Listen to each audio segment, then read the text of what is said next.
आप सभी लोगों को मेरा चैनल पसंद आता हो तो लाइक करें, सब्सक्राइब करें। धन्यवाद।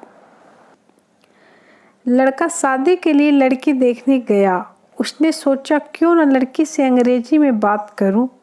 उसने लड़की से पूछा, इंग्लिश चलेगी ना? लड़की शर्माते हुए बोली, जी, प्याज और नमकीन साथ हो तो देसी भी चलेगी। लड़का बेहोश।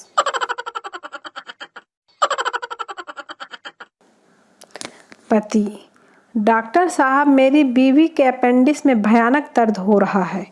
डॉक्टर, बेवकूफ़, मैंने 1 साल पहले ही तुम्हारी बीवी के अपेंडिक्स का ऑपरेशन करके उसे निकाल दिया था। इस संसार में ऐसा एक भी इंसान नहीं है जिसके 2 अपेंडिक्स हो। पति, ठीक है, आपकी बात एकदम सही है डॉक्टर साहब, लेकिन कुछ लोगों के पास दूसरी बीवी भी तो हो सकती है। डॉक्टर बेहोश।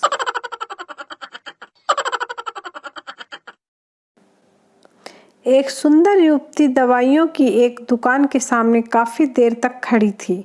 दुकानदार का मालिक उसे शक की नज़र से घूर रहा था। बहुत देर बाद जब दुकान में कोई ग्राहक नहीं बचा, लड़की ने एक सेल्समैन को धीरे से एक किनारे बुलाया। दुकान का मालिक अब और भी ज़्यादा चौकन्ना हो गया। लड़की ने धीरे से एक कागज़ सेल्समैन की ओर बढ़ाया और धीरे से कुछ कहा।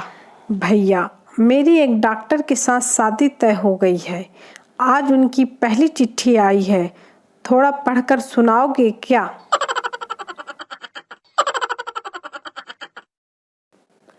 कोलंबस अगर शादीशुदा होता तो अमेरिका की खोज नहीं कर पाता। क्योंकि कहाँ जा रहे हो, क्यों जा रहे हो, किसके साथ जा रहे हो? मैं भी चलूँगी। वापस कब आओगे? घर रहकर भी खोज कर लो। मेरी माँ को ही ले जाओ। मेरे लिए क्या लाओगे? वापस आते समय सब्जी लेते आना। पहुँचकर फ़ोन करना। तुम्हें क्यों बार बार खोज करते हो? कोई और नहीं कर सकता क्या? इसमें ही उसकी आधी जिंदगी निकल जाएगी।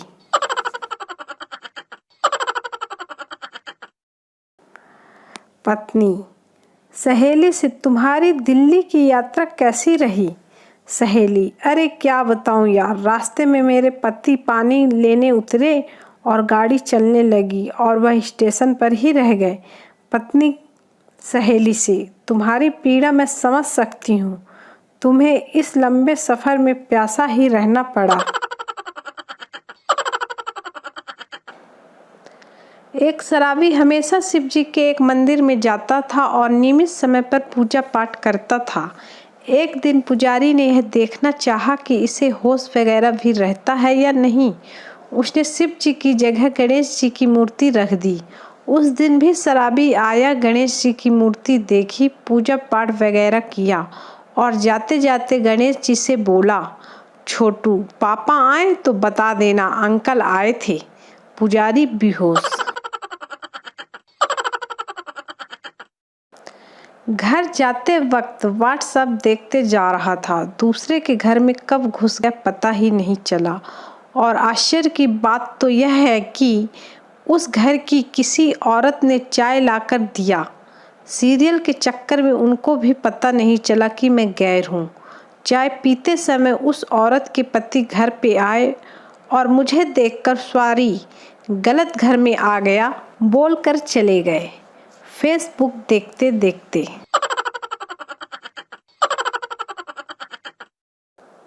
तरस तो मुझे उन लड़कों पर आता है जिनकी राशि कन्या है लेकिन कुंडली में कन्या नहीं। सिंह तो इतनी हद तक बढ़ गया है गालिब, शायद हम शमशान भी खोलें तो साला लड़कियां मरना बंद कर दें। आप सभी को मेरा चैनल पसंद आता हो तो लाइक करें, सब्सक्राइब करें। धन्यवाद। आज उसका फ़ोन आया, बहुत रो रही थी।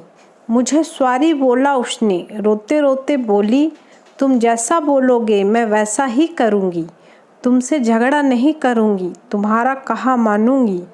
ये सब सुनकर तो मेरा भी जी भर आया। किसकी गर्लफ्रेंड थी क्या पता, रॉन्ग नंबर था, पर सुनने में बहुत अच्छा लगा।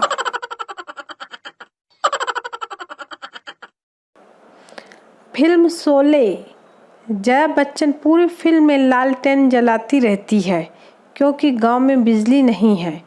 तो भाई ये बताओ कि बीरू जिस टंकी पर चढ़कर मरने गया था उसमें बिना बिजली का पानी क्या ठाकुर चढ़ाता था?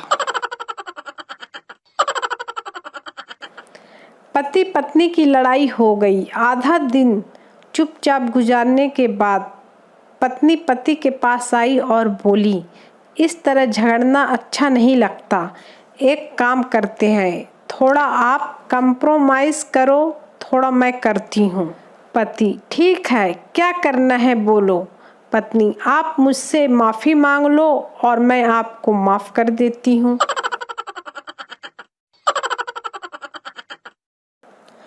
माँ अपने तोतले बेटे से बोली, बेटा आज हम जहाँ लड़की देखने जा रहे हैं तुम वहाँ बिल्कुल भी मत बोलना वरना ये लोग भी मना कर देंगे। लड़का, ठीक है। लड़की वालों के घर जब लड़की चाय लेकर आई तो लड़का चाय पीते ही बोला, दलम है, दलम है। लड़की तुरंत बोली, तो फिर फूट माल, फूट माल। पप्पू, यार पिंटू, मेरा रिजल्ट तू देख के आ जा। अगर एक सब्जेक्ट में फेल हुआ तो बोलना जय श्री राम, अगर 2 में फेल हुआ तो बोलना राधे राधे, अगर 3 में फेल हुआ तो बोलना ब्रह्मा विष्णु महेश। पिंटू, रिजल्ट निकलवा कर। पप्पू, क्या हुआ? पिंटू, बोलो साचे दरबार की जय, सब में फेल।